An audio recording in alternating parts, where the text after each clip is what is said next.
Hey everybody, it's time once again for the SMC Journal Podcast, the show that's all about software engineering in today's modern IT, where we talk about testing, tuning, observability, security, and all kinds of other really cool stuff. I'm Scott Moore, your host. Thank you for being with me. Agent 503 back here is also welcoming you. You can see he's now getting into the holiday spirit of things as we get into mid and late December. I always want to talk about something that is near and dear to me, but I just don't get to talk about it enough. It's the database. The database is a very important part of your system, and I like to have at least a couple of shows every year where we address that. And today, that's what we're going to talk about is the database. Before we get into all this, I want to mention the sponsors that make this show possible for you to watch. This episode is sponsored by OpenText, the information company. We power and protect information. Our purpose is to elevate every person and every organization to gain the information advantage. OpenText works to power the ubiquitous information around us to elevate everyone. We strive to help customers simplify their systems with frictionless automation and equip them to thrive and grow in a digital world. The LoadRunner family is one of many solutions where OpenText can help. Did you know that LoadRunner has the largest community of load testing professionals in the world? Check out the QR code or go to their website at opentext.com to find out more about the LoadRunner family. Do you need unbreakable network connectivity? West Networks can help. They're a leading provider of PEP-Link-based SD-WAN solutions, and they can help you achieve unbreakable connectivity by utilizing PEP-Link's SpeedFusion bandwidth bonding technology. Since 2012, West Networks has been assisting those in the mobile health services space by providing communities with access to life-saving technology. They also work with mobile command field units like first responders and news agencies, delivering faster and reliable access to mission-critical information all the time. Whether you're an IT professional who needs to work from anywhere or a full-time vacationing traveler in the RV community, West Networks can help you stay connected all the time from anywhere. Large enterprises can save up to 83% off cost while expanding communications and reliability beyond a single carrier with West Networks PEP-Link-based SD-WAN solutions. They can help you replace expensive MPLS connections with SpeedFusion's site-to-site unbreakable VPN technology. So no matter what your needs are, West Networks can help you achieve unbreakable connectivity. Contact them today to learn more. Thank you to the sponsors that made 2023 happen for the SMC Journal Podcast. We could not have done this without you. I am very appreciative to all of the companies that worked with us this year. Let's talk a little bit about the database. So recently, I actually got an interest in a company called Benchant because I was looking up how do the databases perform against each other, and is there anybody doing any benchmarking against databases? There hasn't been in a while, and I didn't know of any companies. Then I found out about this company called Benchant, and I actually signed up for their newsletter. And guess what? I got a newsletter that I actually want to read.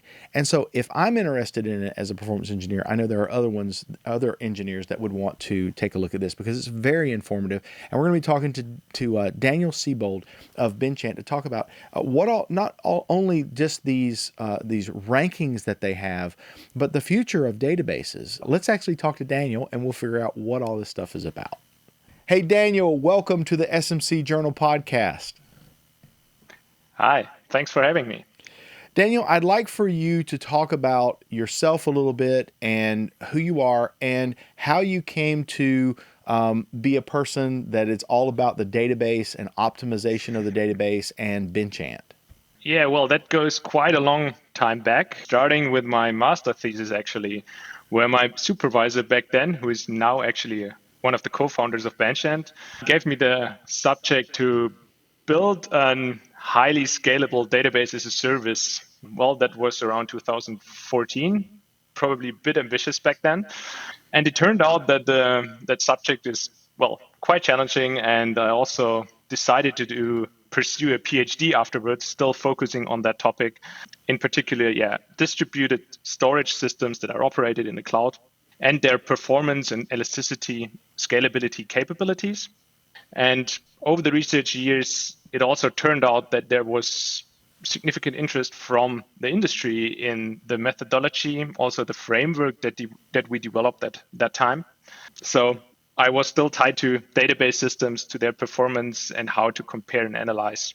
And that also brought us then to the startup or the spin-off out of the university Benchant. Awesome. There's not a whole lot of companies out there that specialize in benchmarking across all of these databases.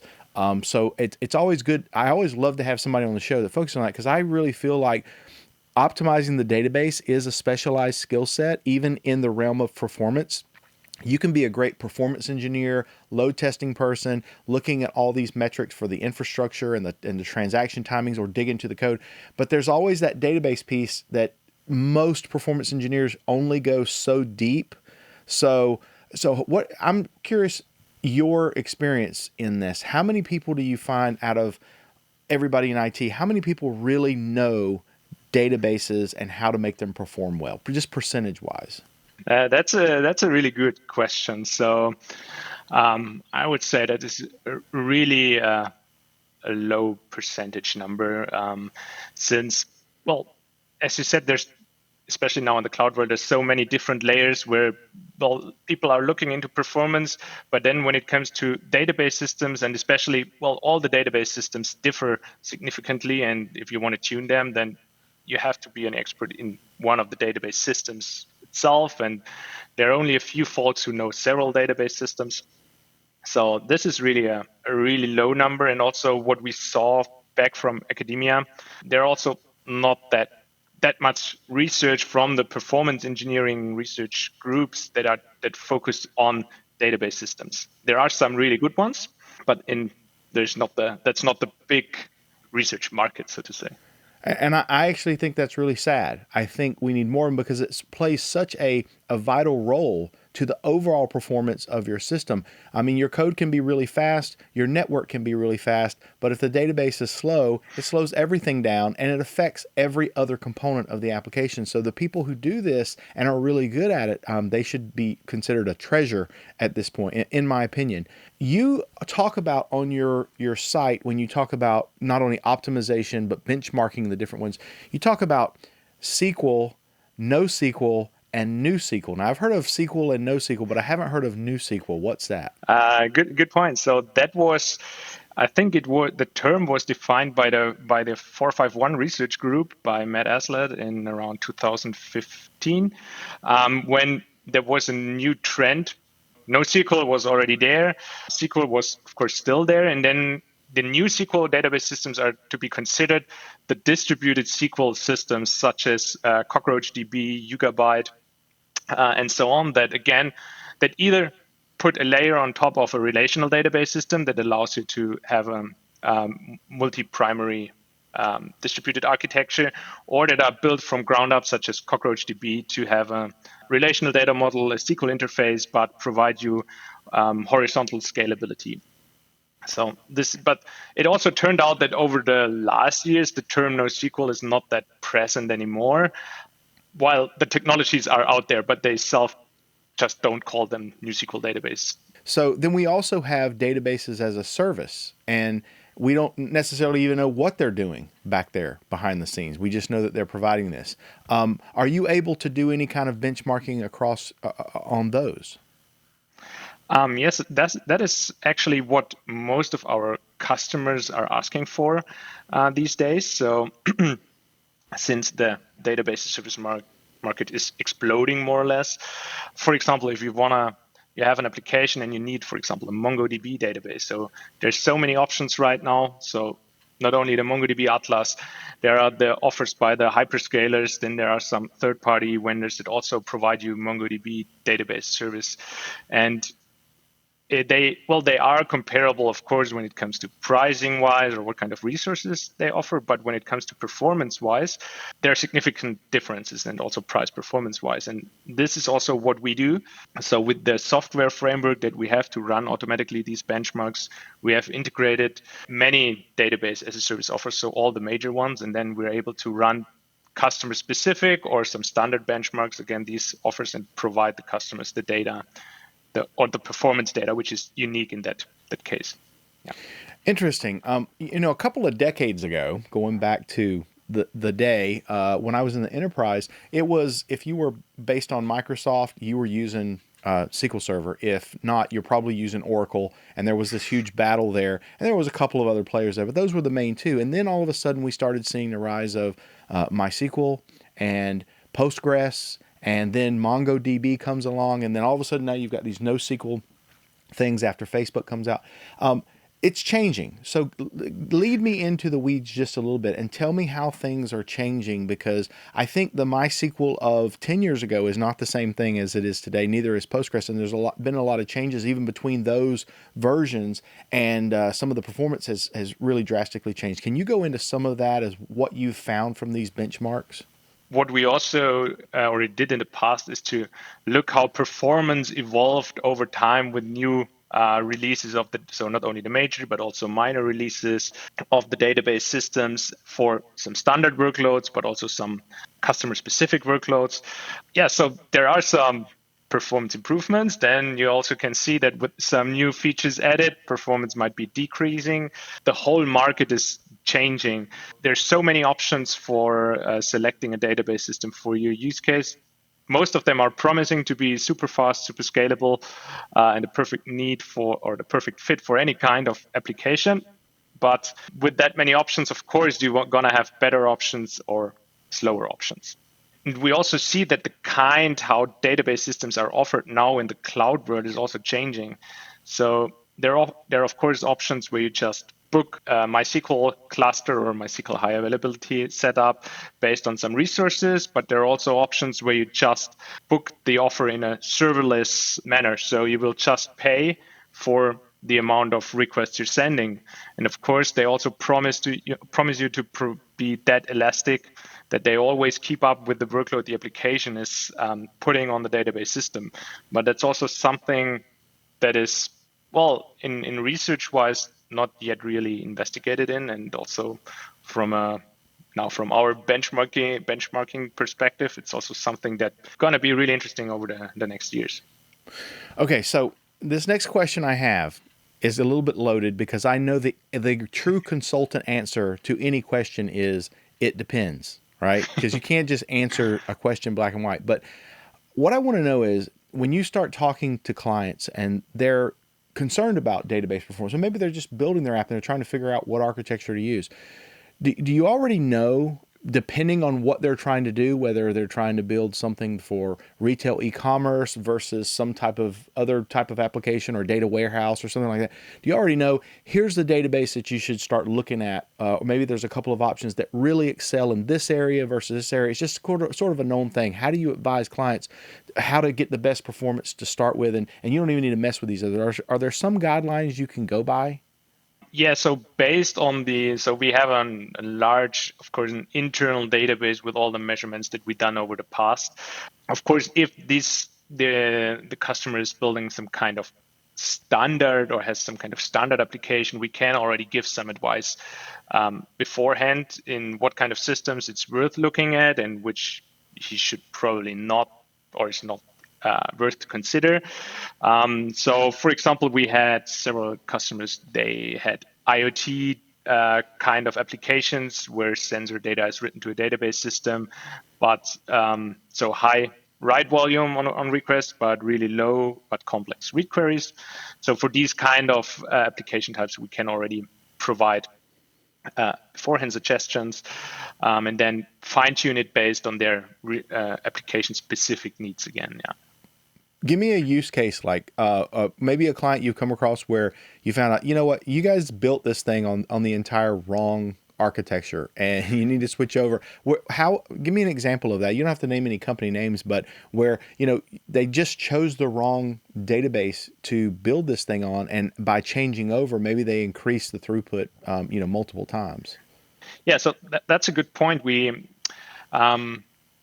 had one customer that chosen one relational database system, stick with that, I think, for 10 years, throw more and more hardware on it. We took one set on their application, cut that out, remodeled that as a benchmark, and run that on two different systems that we know that would perform better, or we expected to perform better on that, and it was the case. So I think it was 50% performance boost, or of course they could just reduce the number of hardware they already had in that case.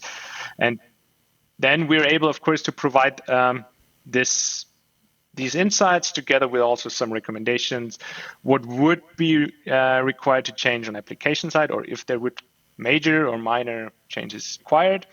But then it's again up to the customer what they're going to do with that knowledge. Tell me about MySQL and PostgreSQL, how they might be compared today, and have there been any major performance changes between them recently where you might choose one over the other in the same situation? Let's say you're just running a PHP-based website and you don't know which one to choose. What would you go with? We also have on our website the Open Database Performance Ranking, where we run several benchmarks against the MySQL and Postgres and many other systems with some standardized open source benchmarks, such as the TPCC, TPCH, but also the Yahoo Cloud Serving benchmark, which is a non-transactional one. And you see that for this case, Postgres basically always outperforms MySQL. But of course, we have to say that we always use the default configuration. We didn't apply any specific tuning on MySQL, non-specific tuning on Postgres. And it's also not a clustered or replicated setup, but also for some benchmarks that we run on different MySQL and Postgres DBus offers with that standard benchmarks, it also turns out that Postgres is always outperforming MySQL. But of course, there are going to be still cases where you can tune and tweak MySQL to be on a same level. So that.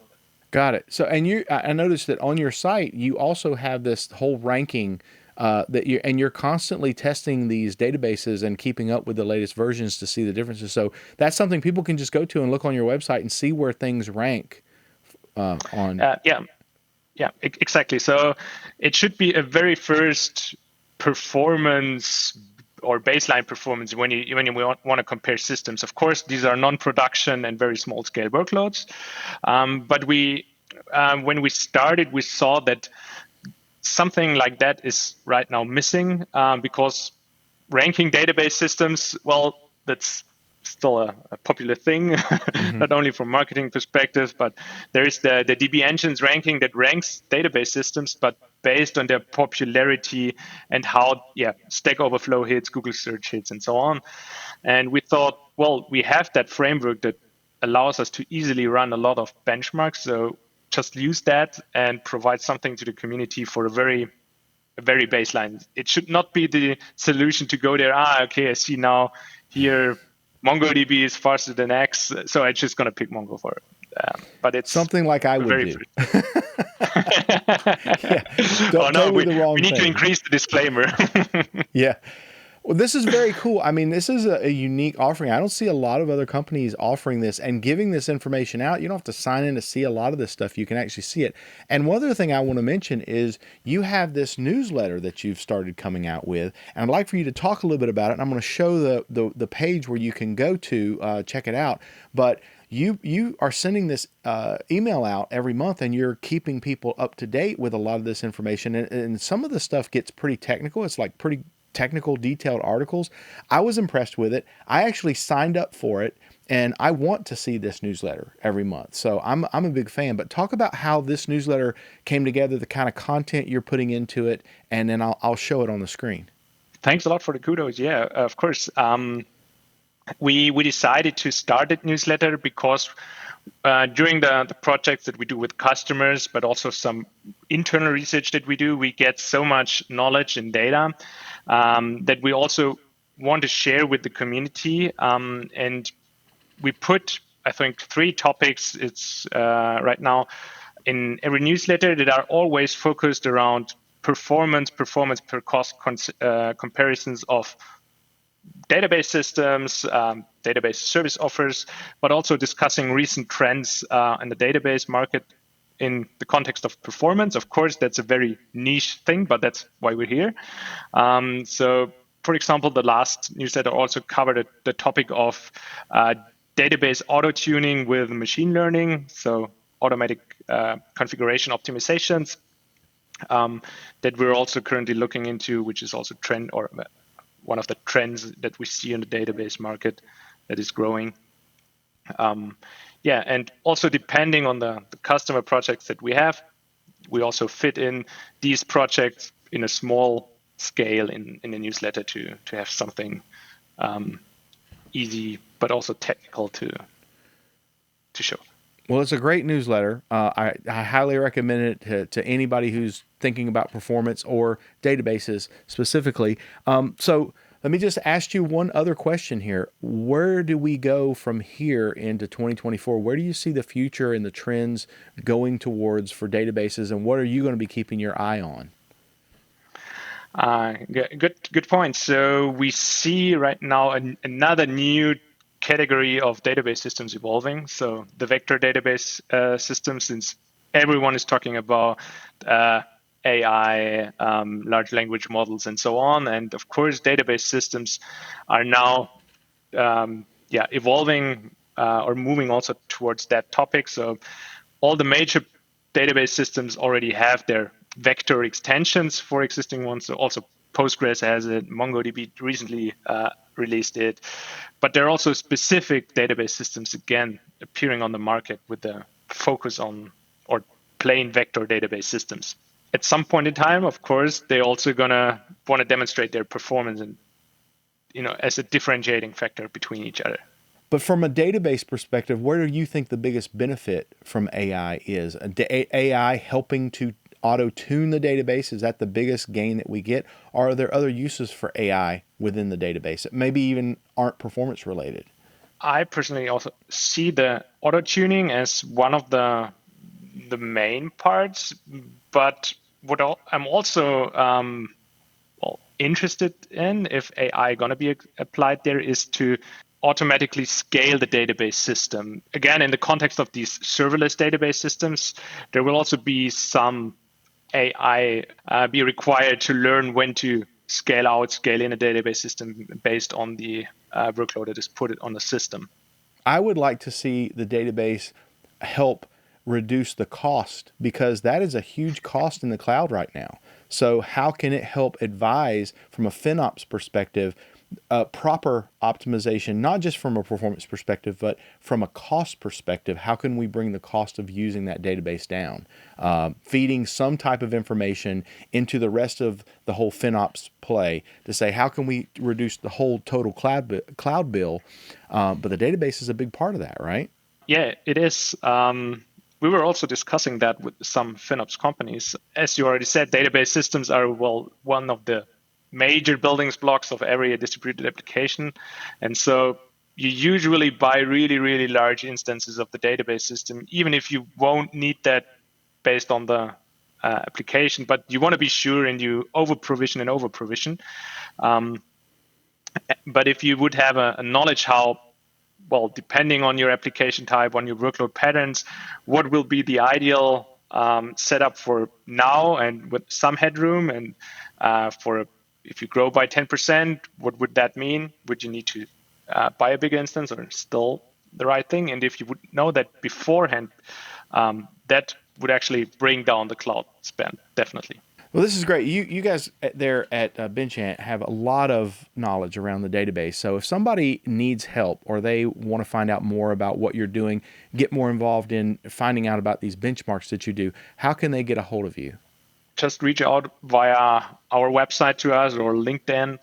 We're always happy to discuss any database related or cloud related performance aspects, or also follow our newsletter, and then you're going to see more customer stories, how we address problems, and if that fits or that tackles your current challenges, then we're of course happy to help.